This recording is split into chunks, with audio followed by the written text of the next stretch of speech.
Shakespeare's Sonnets is an extraordinary work of codes that were designed by this man, John Dee.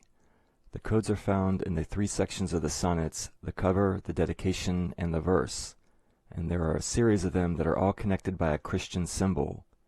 In total, it's 10 codes broken into two sets of 7 and 3. In previous videos, I've shown examples from the first set, which focuses on God, the golden rosy cross, Edward de Vere, light, and something known as the fourth T. The subject of this video is the second set, which I consider to be a kind of signature for John Dee, who sometimes used a D or delta to sign his work. In the three sections of the sonnets, we find John Dee's initial reflecting or corresponding with Alpha and Omega, which is a reference to Jesus or God. What's really interesting is that where the letters for D and Alpha and Omega appear, there are also letters that show a rose cross growing or rising up from letters spelling God, 17-4T and 2T.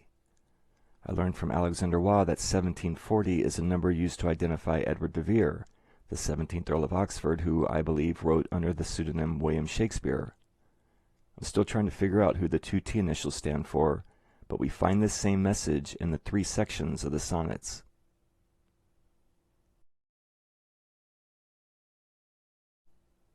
It all begins right here with the Chi-Rho symbol. In his video, Where is Shakespeare Really Buried?, Alexander Waugh explains how the symbol was found after Alan Green discovered hidden geometries of right triangles on the sonnet's cover. The Chi-Rho is comprised of the first two Greek letters of the word Christos, meaning Christ, and in his video, Waugh explains how the lines of the Chi, or X, point to letters spelling G de Vere, meaning the sonnets are by God and de Vere. Later I realized that the line in the middle, the letter Rho in Chi-Rho, points to a Greek R and a T, or Rho Tau, which are initials for Rosy Cross, and to the left of the T are the letters OR spelling Or, which is a word for gold. Altogether, the Chi-Rho points to G de Vere and Or Rho Tau. So the entire message is that the sonnets are by God, de Vere, and the gold and rosy cross. The byline is an anagram, and two more times in the byline, the same message is found for a total of 3 times on the cover. The 3 messages are part of a series of 7 and eventually allude to something known as the fourth T, and I'll explain this in a future video. In this video, we're going to focus on the messages about the rose cross coming from God, 17-4T and 2T, which also includes John Dee's initial and Alpha and Omega, the first example of which is found in the Chi-Rho symbol. I noticed and found out later, I wasn't the first, that in addition to the letters the Chi-Rho points to, the lines of the symbol also cross over 2 more sets of letters, the letters AT and the letter D, highlighted in blue. Another name for God, or Jesus, is Alpha and Omega, or first and last, and Chi-Rho symbols sometimes include the Greek letters Alpha and Omega because they're the first and last letters of the Greek alphabet. The first and last letters of the Hebrew alphabet are Aleph Tav, or A and T, and that's what we find here, a Chi-Rho symbol with letters standing for first and last, or Alpha and Omega. The only other letter that a line from the Chi-Rho crosses over is the single letter D, which is the initial John Dee sometimes used to abbreviate his name. I brought this up to fellow researcher Mark Lester, and he explained that Alexander Waugh had already pointed this out. I guess I'd forgotten or missed it in one of his videos. I had the suspicion there was more to this, so I kept looking and noticed that the 2 lines that cross over the AT and D also point to specific letters. The line in red that crosses the AT points to the periods that follow the letters capital G and lowercase d. Then, as now, capital G and lowercase d is an abbreviation for the word God. The line that crosses over the D also points to 2 letters, the P in Shakespeare's name, which is also a Greek letter R, and the letter T.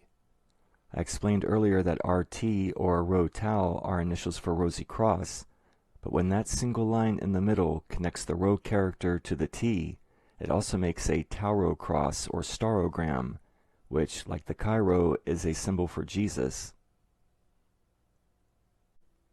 So of the 3 lines of the Chi-Rho symbol, 2 cross over additional letters, A, T, and D. Both of those lines point to letters spelling an abbreviation for God and make a Tauro cross. I mentioned at the beginning of the video that John Dee's initial will reflect or correspond with the Alpha and Omega, and that's what's happening here because both the letters A, T, and D have lines crossing over them. I know that doesn't seem very significant, but this occurrence where whatever the Alpha and Omega is doing, the letter D is also doing, happens every time we find them. It may have something to do with a specific quote from the Bible, which I wasn't able to find, or a common notion of Euclid, like where things which coincide with one another are equal to one another, or maybe something like the Hermetic principle of correspondence, an as above, so below kind of thing. It may also be a way of saying that one is a reflection of God. Whatever the exact meaning, and if you have any suggestions, please let me know in the comments. Just like what we see here on the cover, John Dee's initial will correspond with or reflect the Alpha and Omega in the dedication and the verse. You'll see what I mean when we get to it. In addition to that, there will be another part of the message showing a rose cross rising up from God, 17:4T and 2T. Before I show you the example on the cover, there's something else I want to point out. On the cover, the letter R in the name Shakespeare's has a notch or a break in it. Whether it's the William Astley edition or the John Wright edition, this break appears on every copy of the Sonnets I could find. The Sonnets cover is designed to have lines drawn on it, like with the Cairo symbol, so I drew a line straight down from the break in the R and saw that it hits this lowercase letter D. It's the same with every copy. Even if the print's a little crooked, the break in the R always lines up over that lowercase letter D, which is the same lowercase d used in the abbreviation for God. With that in mind, we're going to find a rose cross, God, 17:4T, and 2T. I've removed the extraneous information to make things easier to see. We're looking again at the line from the Cairo that crosses over the letters AT and points to letters spelling God with G lowercase d. The break in the R is printed directly over the same letter D. Here is where we're going to start. Starting with that lowercase d, which is used in the abbreviation for God, we count 17 characters, which is Edward de Vere's Earl number, to the next lowercase d. And following those 17 characters are letters spelling 4TT. This is read as 17:4T and 2T. And if you look just before 17:4T and 2T, right after the abbreviation following the letter G, there are letters spelling L, EL, which is a Hebrew name for God. I'll go over that one more time so that it's clear. The line of the Cairo symbol that crosses the letter for Alpha and Omega points to letters spelling God with G lowercase d. The lowercase d is printed directly beneath the break in the R. We start counting with that letter D, and there are 17 characters before letters spelling 4TT, which is preceded by L, a Hebrew name for God. Read all together, the message is God, 17:4T, and 2T. And rising from it is the center line of the Cairo that crosses over the letter D. The line points to the letters Rho Tau, which are initials for Rosicrucian. And here's the thing. When the R or Rho is lined up properly with the T, the character leans forward. A couple videos ago I showed how on the frontispiece of the 1611 King James Bible, John the Evangelist, a patron saint of Freemasonry, draws attention to 3 offset OT rose crosses, each of them leaning forward. The symbol is like a Tauro cross. The offset O, which is in the round shape of a rose, represents the loop made by the rho over the right side of the tau. I believe this is a Rosicrucian symbol, and the character from the cover of Shakespeare's Sonnets is a Tauro cross leaning forward like the 3 rose crosses that appear on the Bible frontispiece.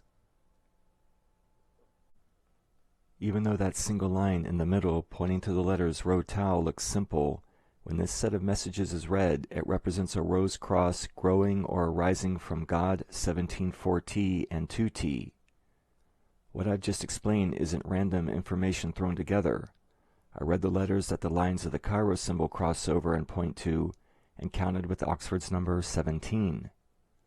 I think this also explains the purpose of the break in the letter R because, just as it did here, with the other examples I'm going to show, the letter R leads to 1740.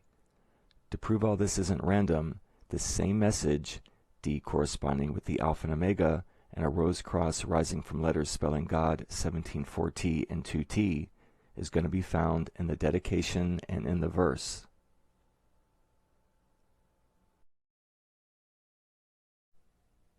Following the Sonnets cover is the dedication, and watching Alexander Wa's videos, I learned that John Rollitt discovered that the words are designed to be written into a Cardano grid.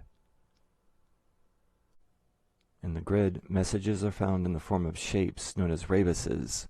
The rebuses are either in the shape of a letter I for Iesus, meaning Jesus, or in the shapes of crosses. Wa discovered several rebuses, some of which tell us where Edward de Vere is buried. Others are about his illegitimate son. The rebus showing the final resting place of Edward de Vere is a reversed pattern of Westminster Abbey, and Wa noticed in the middle of the cloisters, where the courtyard is, there's a single letter D indicating John Dee's initial. I also found a few rebuses, none of which add to where de Vere was buried, but they do provide more information about his illegitimate son, and I'll have more to say about them in the future. I also found a rose cross in the shape of an offset OT like on the Bible frontispiece. Shakespeare codes use letters in Latin, Greek, and Hebrew, what John Dee refers to in his work Monos Hieroglyphica as the primary alphabets of the three languages, and sometimes we find codes where letters from these alphabets are interchangeable. Like on the cover, we saw how the Latin letter P in the name Shakespeare's also resembles a Greek letter R. Two of the letters in the rose cross are H and P. In Greek, the letter eta, which resembles an H, was sometimes used for the long vowel E, and I just explained how the letter P resembles a Greek R. So the rose cross is comprised of letters spelling ver, V-E-R, which is another spelling of the name Vir and means truth. With some of the rebuses, the column and row numbers therein help to understand their meaning. The rose cross starts from a single point in column 9, row 8, and if you add 9 and 8 together, you get 17. As the rebus goes upwards, it forms the two shapes of the cross and the rose. The center of the cross is in column 9, and the center of the rose is in column 10. 9 and 10 together add to 19. So the rebus begins in a column and row number equal to 17, and the two parts of it have their centers in column numbers that add to 19. Applying gematria, where numbers are equivalent to letters, 17's equal to the letter R and 19's equal to T. RT are initials for Rosy Cross, and that's what we have here, an offset OT rose cross. Alright, notice how there's a single letter A in the blank space of the center of the rose. From previous examples I've shown, we know the rose is supposed to be round, but on a grid of squares, this is as round as it's going to get. So the center is actually the shape of an O. The Latin letters AO are initials for Alpha and Omega, and here, in the blank space of the rebus, we have a letter A surrounded by the O shape of a rose. On the grid, the only other rebus that has a blank space in it is the Westminster rebus, and in that space is the letter D. Just like on the cover, whatever's happening with the letters for Alpha and Omega is happening with the letter D. On the cover, the letters are crossed over by lines, and in the dedication grid, the letters are found within the blank spaces within the only rebuses that have them. Now we have to find how the rose cross comes from God, 17-4T, and 2T. We already saw how the rebus begins in column 9, row 8, which adds to 17, but it also begins with the letter R, which has a gematria value of 17. Next, simply read the letters along its base. G, 4th T, T. The letter G is an initial for God, and from other codes I've seen, 4th T and 4T are interchangeable. The rebus begins with the letter R equal to 17, so we have a rose cross growing or rising up from God, 17 4th T and 2T. With John Dee's initial corresponding with the alpha and omega, it's the same message that's on the cover. In other videos, I've pointed out Rosicrucian clues on the Shakespeare Memorial in Westminster's, but the memorial wasn't put up until 1740, so what the connection was between the organization and the abbey at the time the sonnets were published in 1609, I have no idea. If anyone does, please let me know in the comments. Above the courtyard in Westminster's is the chapter house, where the monks would meet. Its walls are decorated with paintings of the Apocalypse, and on the floor is an inscription in Latin that reads, "As the rose is the flower of flowers, so is this the house of houses." I don't know if that hints at a connection between the Rosy Cross and the Abbey, but that's all I could find. Notice how both examples single out a letter R when finding 17-4T. On the cover, the break in the R points to the letter that begins the count to 17-4T on the byline, and in the dedication, the R at the base of the rose cross is where we get the 17 and 17-4T. I think with these messages, in addition to pointing the way to Oxford's number, the letter R hints at the word rose, and you'll see why in a minute.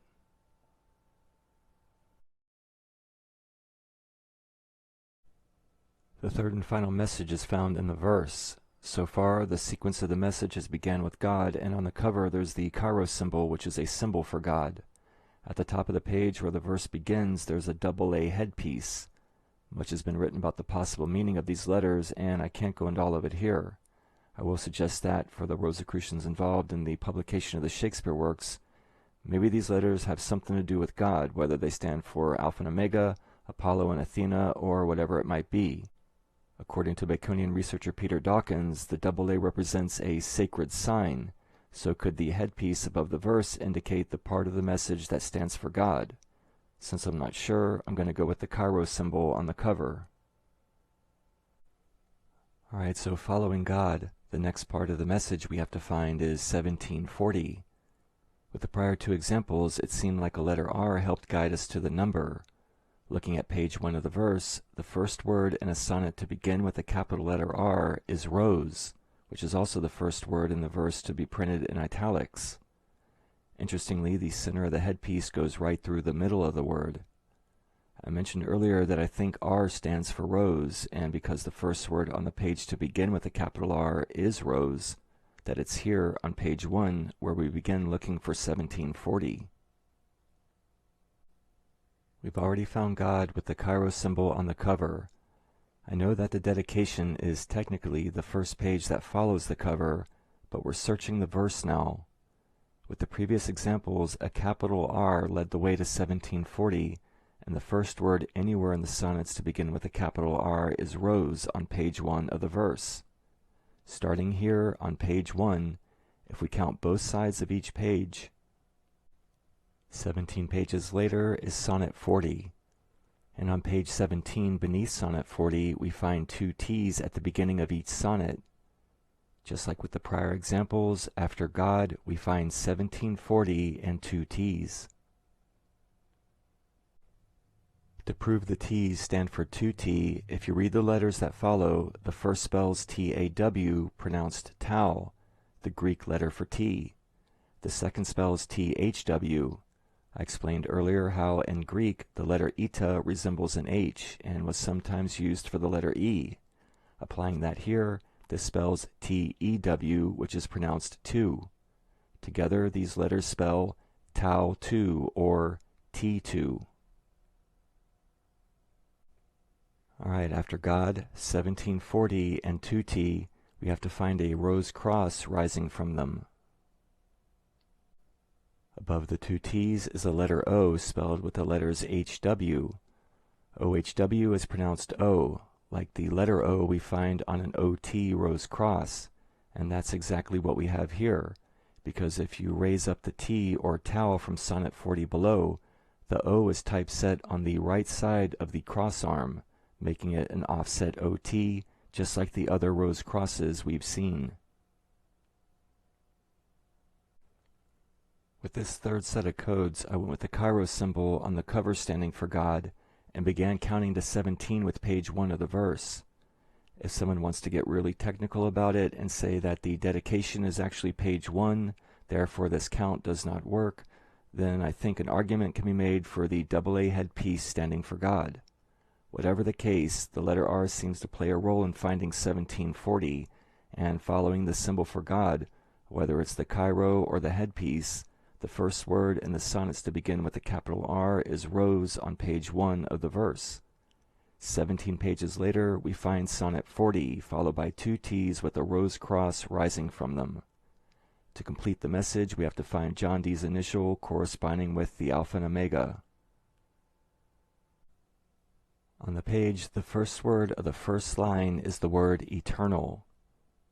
The first word or letter on the last line is the printer's collation mark, which is a single letter D. If you look up the meaning of alpha and omega, you'll see that it's synonymous with eternal because for Christians, Jesus, who refers to himself as the alpha and omega, has existed for all eternity.